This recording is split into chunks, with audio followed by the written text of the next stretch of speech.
Atos 2, do verso 1 a 13, eu lerei a palavra, os irmãos acompanham. Diz assim a palavra do Senhor nosso Deus. Ao cumprir-se o dia de Pentecostes, estavam todos reunidos no mesmo lugar. De repente veio do céu um som como de um vento impetuoso e encheu toda a casa onde estavam assentados. E apareceram distribuídas entre eles línguas como de fogo, e pousou uma sobre cada um deles. Todos ficaram cheios do Espírito Santo e passaram a falar em outras línguas, segundo o Espírito lhes concedia que falassem. Ora, estavam habitando em Jerusalém judeus, homens piedosos, vindo de todas as nações debaixo do céu. Quando, pois, se fez ouvir aquela voz, afluiu a multidão, que se possuiu de perplexidade, porquanto cada um os ouvia falar na sua própria língua. Estavam, pois, atônitos e se admiravam, dizendo: Vede, não são porventura galileus todos esses que aí estão falando?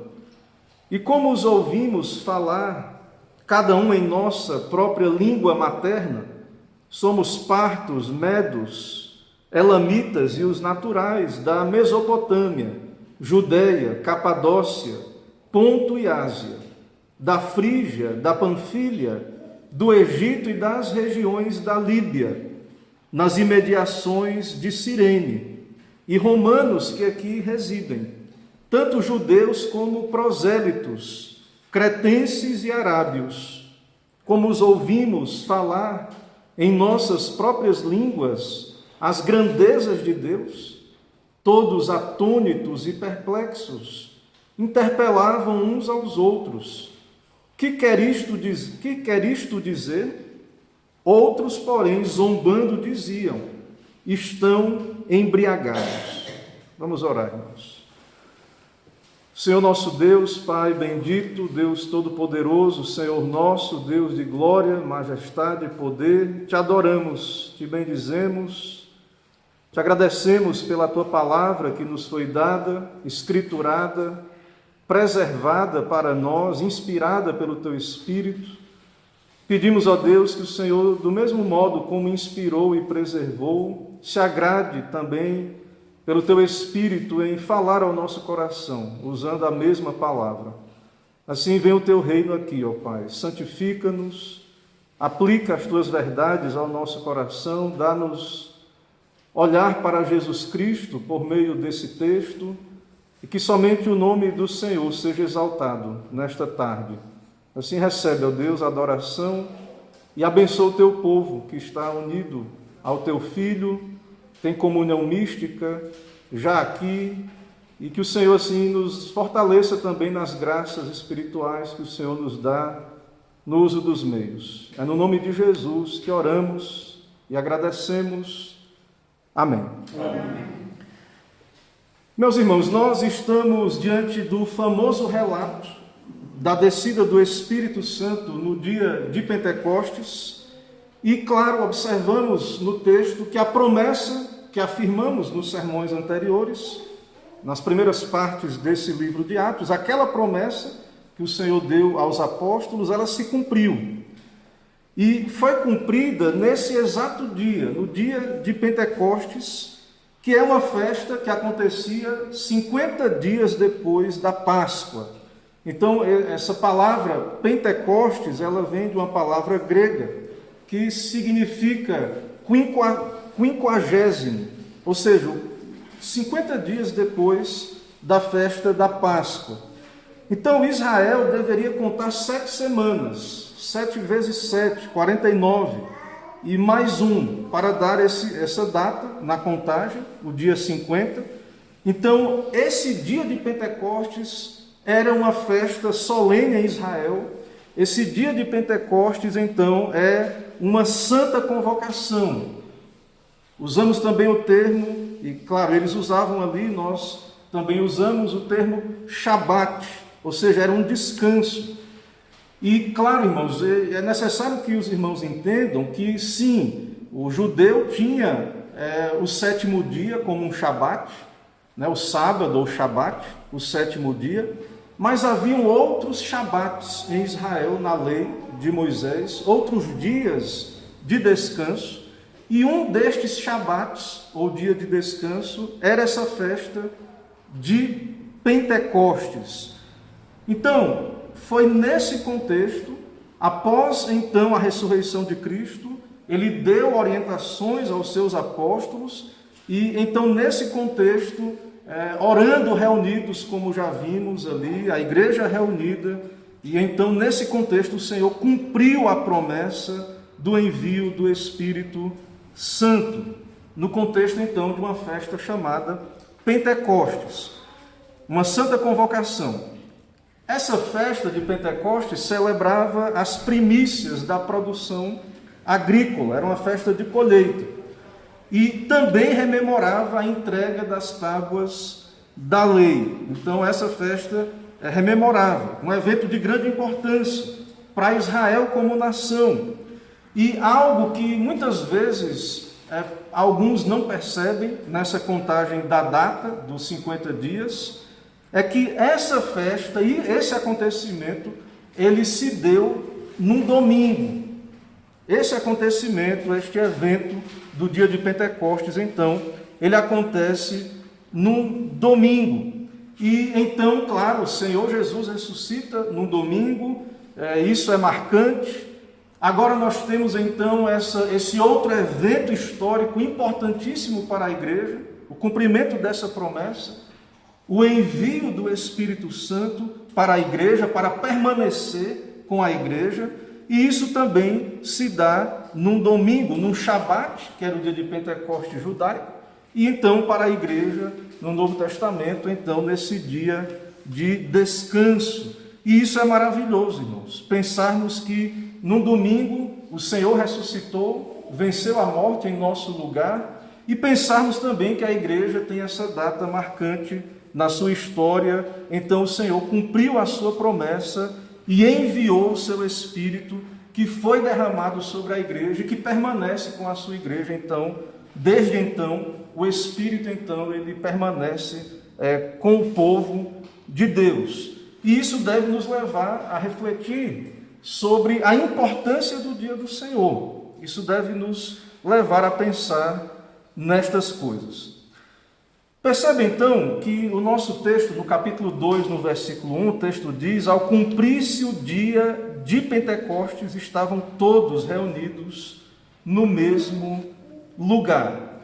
Então, esse derramamento histórico do Espírito Santo, ele se deu sobre a igreja que estava no mesmo lugar. Não havia ainda congregações formalmente organizadas.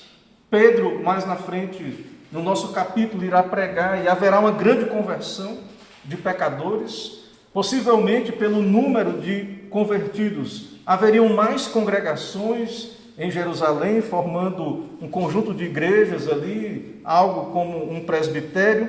Mas aqui nesse momento a igreja está toda reunida num único lugar. Exatamente o lugar exato não sabemos, mas em Jerusalém.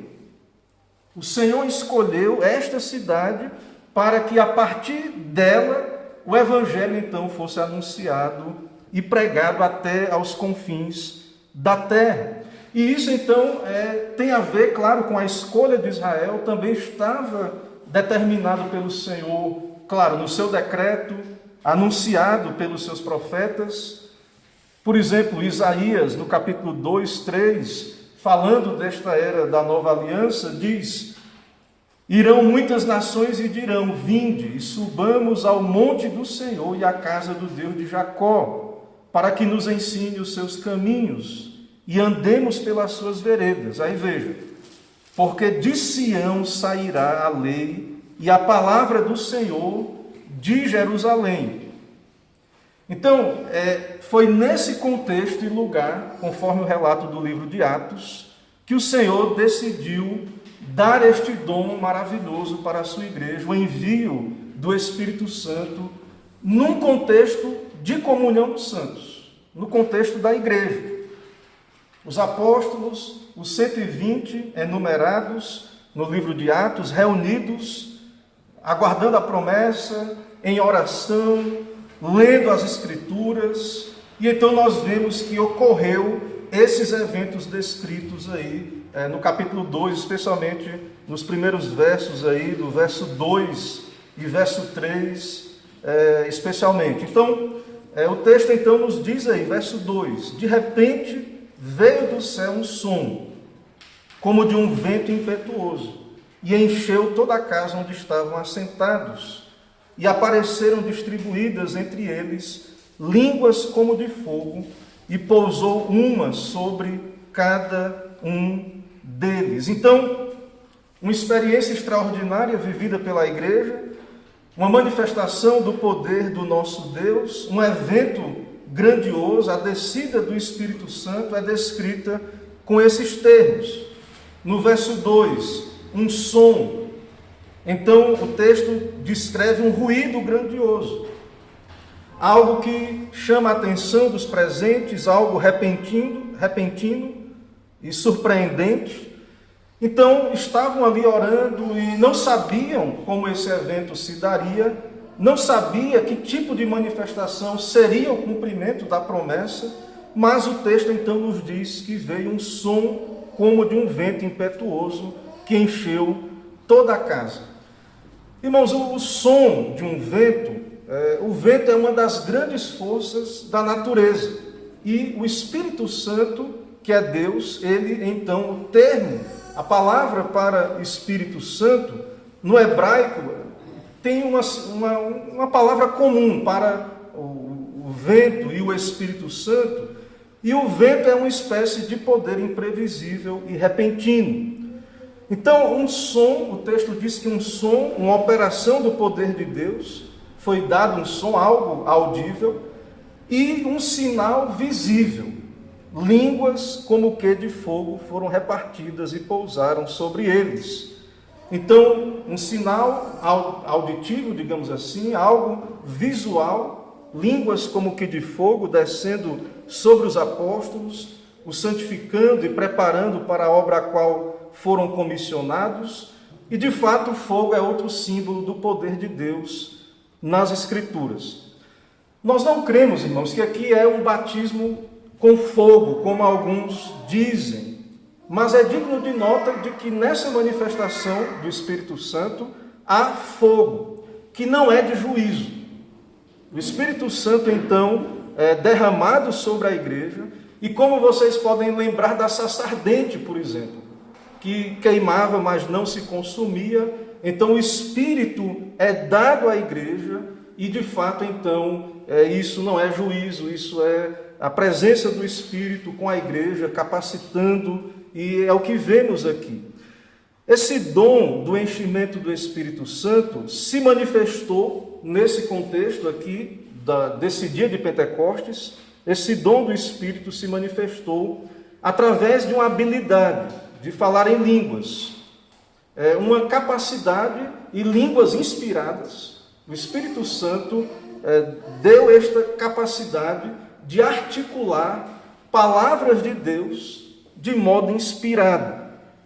E esses homens, então, segundo o texto, falavam das grandezas de Deus, em idiomas a eles desconhecidos, línguas, idiomas, que nós vemos nas Escrituras, por exemplo, lá no Antigo Testamento, no texto da Torre de Babel. O Senhor, então, havia aquele projeto de construir uma torre, e o Senhor usou línguas para separar, para dividir aqueles que tentavam, aqueles ímpios que tentavam construir a Torre de Babel. Então, a diferença linguística, ela, desde aquele momento de Babel, foi motivo de separação. E, de fato, então, é o que vemos e sabemos que assim é com relação à língua. Mas agora essas línguas trazem unidade. A igreja ficou cheia do Espírito Santo, todos os frutos e evidências estavam ali, a pregação da palavra, pregação ousada que veremos de Pedro mais à frente, e esse Espírito, então, derramado à igreja, ele traz unidade à igreja, pregação fiel da palavra de Deus, e esses dons extraordinários que eram ali dados na era apostólica, naquele período em que o cânon estava sendo escriturado. A igreja apostólica, então, ela, junto com o Antigo Testamento, que eles tinham já o cânon fechado do Antigo Testamento, palavra de Deus, o Senhor, então, através de seus apóstolos, ele nos dá as escrituras do Novo Testamento e credenciais que foram dadas aos apóstolos, dons extraordinários, dons à igreja, como sabemos no livro de Atos e outros livros do Novo Testamento. Então, esse enchimento, irmãos, do Espírito Santo, ele não foi temporário. Deus derramou o Espírito à igreja, ele vem o Espírito, a promessa do Espírito é dado para permanecer com a igreja. Claro que o Senhor envia novos derramamentos na história e no próprio livro de Atos. Os irmãos irão perceber que o Senhor continua enviando o seu Espírito e nós devemos, claro, buscar a graça, usar os meios de graça, e sabemos que o Senhor se agrada em enviar o seu Espírito e derramar do seu Espírito. Mas o que está acontecendo aqui é um evento histórico, algo que aconteceu, o Espírito, então, essa capacitação é dada à igreja, é algo, então, definitivo e único, como vemos aqui no nosso texto. E também podemos observar que a igreja apostólica, como falei, era cheia desses dons extraordinários. Por exemplo, você pode ver isso no Novo Testamento, na carta aos Efésios, na carta aos Coríntios. Vamos ver na carta aos Efésios, por exemplo, capítulo 4, de 7 a 12, o apóstolo Paulo ele diz assim: e a graça foi concedida a cada um de nós segundo a proporção do dom de Cristo. Por isso diz, quando ele subiu às alturas, levou cativo o cativeiro e concedeu dons aos homens. Ora, o que quer dizer subiu, senão que também havia descido até as regiões inferiores da terra?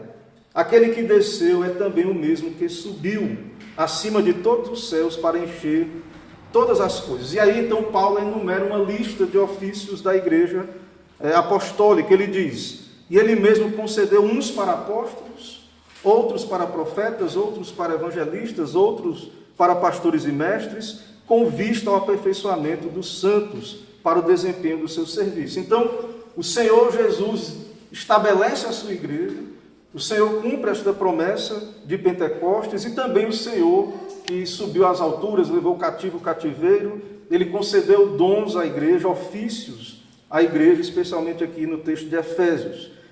E Paulo também, 1 Coríntios 12, 4 a 11, ele diz: ora, os dons são diversos, mas o Espírito é o mesmo.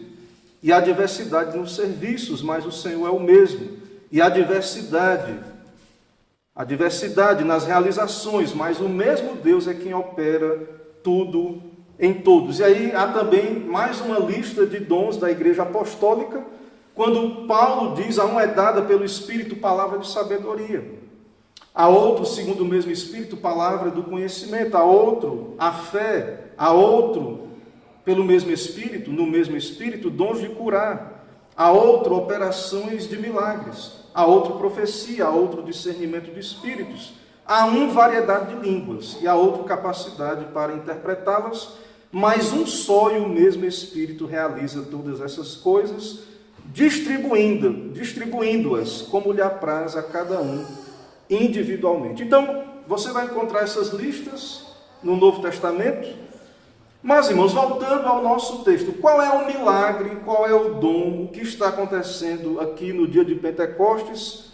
E alguns discutem que tipo de sinal é esse, e alguns divergem, pensam diferente sobre o seu significado, mas, obviamente, o texto nos diz que diante dessas línguas que pousou sobre cada um, no verso 4 diz: todos ficaram cheios do Espírito Santo e passaram a falar outras línguas, segundo o Espírito lhes concedia que falassem. Então o Espírito Santo de Deus inspirou essas pessoas, capacitou-as, o Espírito Santo, a falar uma língua, um idioma, fluentemente, a falar uma língua a eles desconhecida. Irmãos, falar uma língua exige memória, conhecimento das palavras, exige raciocínio para trazer as palavras que queremos comunicar à nossa mente. Falar numa língua, então, reúne uma série de faculdades humanas, de capacidades, e falar uma língua desconhecida ou não conhecida é um milagre, porque então exigiria a essas pessoas saber palavras, organizar gramaticalmente em sentenças essas palavras, e então de fato o que está acontecendo aqui é um milagre. Pessoas que não foram treinadas, que não receberam formação, não tinham conhecimento desses idiomas, passaram a falar as grandezas de Deus em idiomas a eles desconhecidos. No versículo 5 a 13, então, veja que haviam pessoas de várias nacionalidades. Eles estavam em Jerusalém. O texto diz: estavam habitando em Jerusalém judeus, homens piedosos, vindo de todas as nações. Houve uma diáspora. Judeus foram espalhados por todas as partes. Eles aprendiam as línguas nativas destes lugares, falavam também a língua franca ali, a língua grega e outros idiomas, mas de fato aprendiam línguas de várias nações, dos quais habitavam. Então haviam judeus e também convertidos ao judaísmo, praticamente em todas as nações ali ao redor da terra conhecida por eles ali. E o que é que eles estavam fazendo em Jerusalém? O texto diz que eram piedosos, talvez esperando a manifestação do Messias, do reino de Deus. E então o nosso texto diz que esses que habitavam em Jerusalém, eles foram surpreendidos então por essa manifestação do dia de Pentecostes. Eles são pegos de surpresa, vendo galileus falando fluentemente as suas línguas. Imagine, um judeu que habitava nesses lugares aí, como o nosso texto diz, Mesopotâmia, Capadócia, Ponto, Ásia, Frígia, Panfilha, Egito, romanos também, cretenses, arábios, pessoas de várias partes e locais distantes. E agora estão ali ouvindo galileus, judeus, não instruídos, falando os seus idiomas. Então, percebam que é um milagre, como já citamos, um grande milagre que acontece aí, e perceba que é uma grande surpresa para estes homens. Eles estão ouvindo as maravilhas de Deus, que no Antigo Testamento foram reveladas apenas em hebraico, na língua do Antigo Testamento. Agora eles estão ouvindo as maravilhas de Deus na sua língua materna. O Espírito Santo, então, inspirou a igreja ali, os apóstolos e os crentes ali a falarem das maravilhas de Deus em outros idiomas, que não o hebraico, idiomas que não eram comuns. Deus só falou no Antigo Testamento usando o hebraico, e também há partes do Antigo Testamento em aramaico. Então, veja a surpresa, e diante dessa surpresa, no versículo 12, veja que o texto diz que eles ficavam atônitos e perplexos. Todos atônitos e perplexos interpelavam uns aos outros. O que quer isso dizer? Um grande sinal, uma grande maravilha. Outros, porém, zombando, diziam, estão embriagados. Então, outros entenderam que estavam bebendo em demasia, algo ridículo, porque o texto, e Pedro mais na frente irá argumentar, que são 9 horas da manhã, mais na frente no verso 15, eram 9 horas da manhã, e de fato a festa de Pentecostes não é uma festa, por exemplo, de uvas, mas é uma festa de colheita, e não cabe então essa palavra destes aí dizendo que estavam embriagados. Irmãos, então, diante dessa sessão, quero trazer aplicações para nós nesta tarde. Houve uma ordem de Cristo. e uma promessa, como já afirmamos anteriormente. E então há um cumprimento aqui no nosso texto, o derramamento do Espírito, um cumprimento de um cronograma de Deus. Então, o que está acontecendo aqui, no capítulo 2, de verso 1 a 13, o que está acontecendo aqui é, então, uma ação de Deus no cronograma, digamos assim, de Deus, da redenção.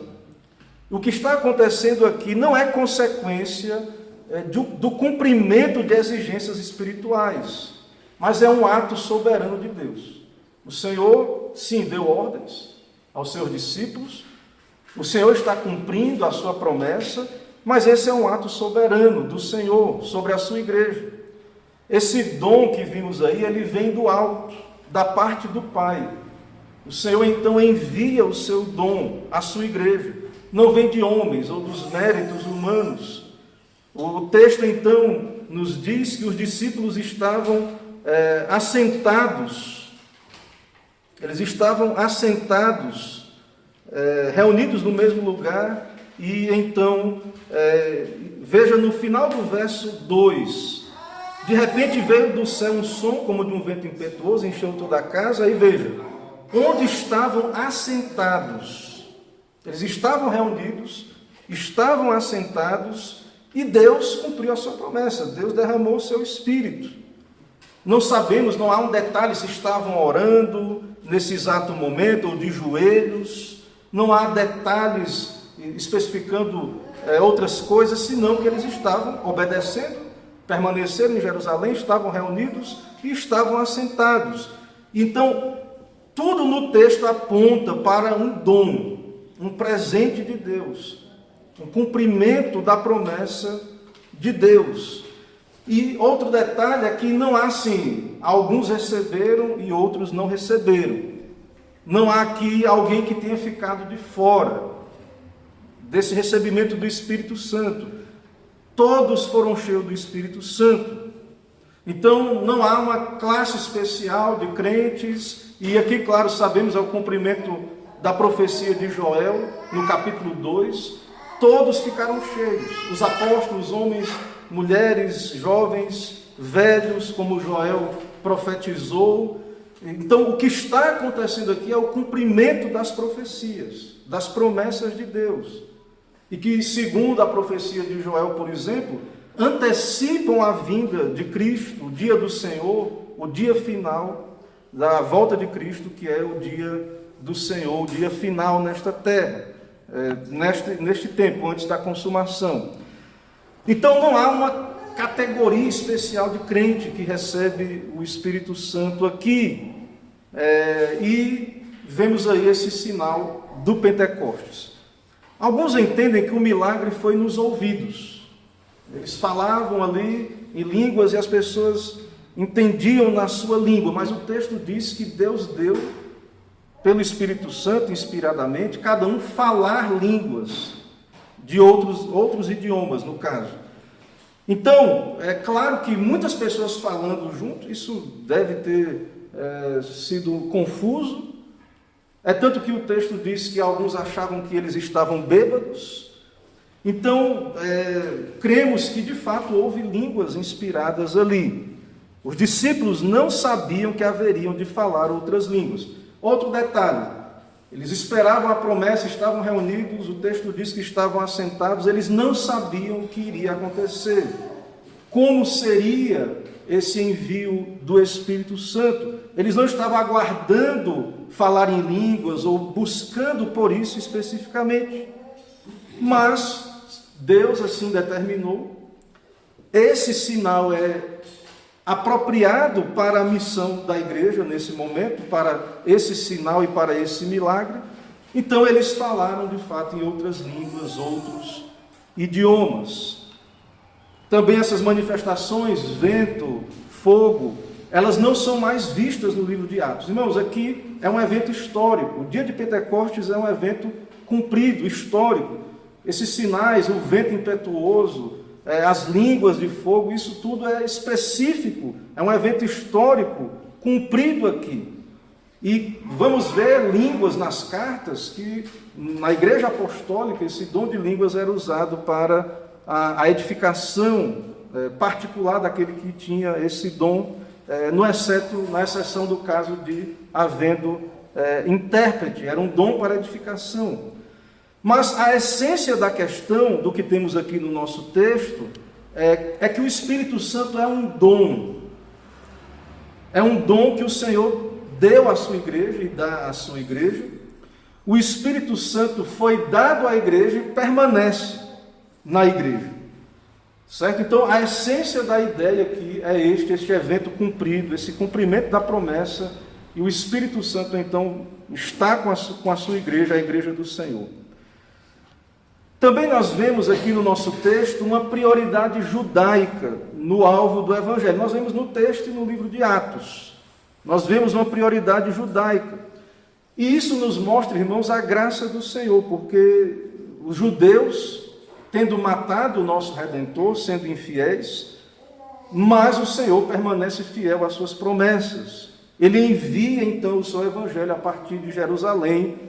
Judeus, então, ouvem esse Evangelho e se convertem, muitos se convertem, sim. Vemos na pregação de Pedro e etc. no Novo Testamento. Então, o Senhor, como Jesus disse também aos seus discípulos, que buscassem primeiro as ovelhas da casa de Israel, o Senhor também, a partir de Jerusalém, esse Evangelho é pregado. Embora muitos judeus não creram, mas sim, muitos creram, e esse Evangelho começou a ser pregado a partir de Jerusalém. No nosso texto também podemos ver que o Senhor manifestou o seu poder derrubando barreiras linguísticas entre a sua igreja e, então, aquele povo que estava ali. Então o Senhor, no final do Evangelho, o Senhor envia os seus discípulos, os seus apóstolos, a sua igreja com o ID, e nós vemos aqui então a resposta também da promessa de capacitação, dando essa capacidade extraordinária ali para a igreja testemunhar, falar das grandezas de Deus nesse contexto do dia de Pentecostes. E isso é muito interessante, irmãos. Como eu disse, a revelação de Deus foi dada em hebraico e endereçada somente aos judeus, o povo do pacto do Antigo Testamento. E durante longos séculos eles tiveram esse privilégio de ter a palavra de Deus na sua língua materna. Mas agora, pela inspiração do Espírito Santo, a palavra de Deus está sendo proclamada em outras línguas, palavras inspiradas. A igreja, então, que conta com 120 pessoas, ao receber a promessa do Espírito, ela anuncia as maravilhas de Deus. Esse é o fruto, o efeito de estar cheio do Espírito Santo. E também, através dessa pregação, conversões, e vemos também a unidade da igreja, que veremos mais na frente no livro de Atos. Então, nesta sessão, nós vemos o cumprimento da promessa. Mais na frente, neste capítulo, veremos os primeiros frutos da igreja, pela pregação de Pedro. Então, a consequência disto é uma igreja cheia do Espírito. Os crentes têm o Espírito Santo, houve um derramamento desse Espírito Santo, e a pregação ousada, então, que vemos de Pedro. A igreja, então, cumpre a sua missão de testemunhar. E uma igreja, então, que prega Cristo a partir do Antigo Testamento, uma igreja, então, que anuncia com ousadia o Evangelho. Então, irmãos, é isso que vemos aqui neste dia de Pentecostes, um dia histórico, algo cumprido, esses princípios que podemos extrair do nosso texto de unidade, de pregação, de Deus, pela sua graça, reunindo a sua igreja pela pregação. Então, tudo isso é o que observamos aqui nessa sessão de Atos, e que o Senhor também nos ajude a entender este ato como cumprido de Pentecostes, mas a necessidade também de, como igreja, temos o Espírito Santo pela sua graça, nos é dado, ele permanece com a igreja, e então também, claro, devemos buscar esse enchimento do Espírito e anunciar esse mesmo Evangelho que já nos foi dado. Que o Senhor, então, nos ajude, aplique a sua palavra aos nossos corações. Irmãos, vamos orar, oremos ao Senhor. Vamos ficar em pé para essa oração final. Senhor Deus, bendito Deus de glória e majestade, te bendizemos diante do Senhor, da tua palavra, desta sessão, ó Deus, que revela a tua fidelidade, a tua promessa e o cumprimento dela já efetuado. E também nos demonstrando este princípio de que o Senhor está com o teu povo, o teu Espírito, e que o Senhor está cumprindo, ó Deus, e cumpriu e continua cumprindo a tua promessa de permanecer conosco todos os dias, até a consumação dos séculos. Abençoa a tua igreja, ó Pai. Dá-nos graça, dá-nos pregar esse evangelho com ousadia, nos capacita a anunciar Cristo e permanecer fiéis, ó Deus, a esta palavra que o Senhor já tem nos dado. Assim nos abençoa, Pai, abençoa esta semana, dá-nos tua proteção, tua graça, abençoa o teu povo, abençoa cada família da igreja, concede, ó Deus, as tuas bênçãos espirituais à tua congregação. Assim oramos por todas estas coisas, te agradecemos por tudo, em nome de Jesus. Amém.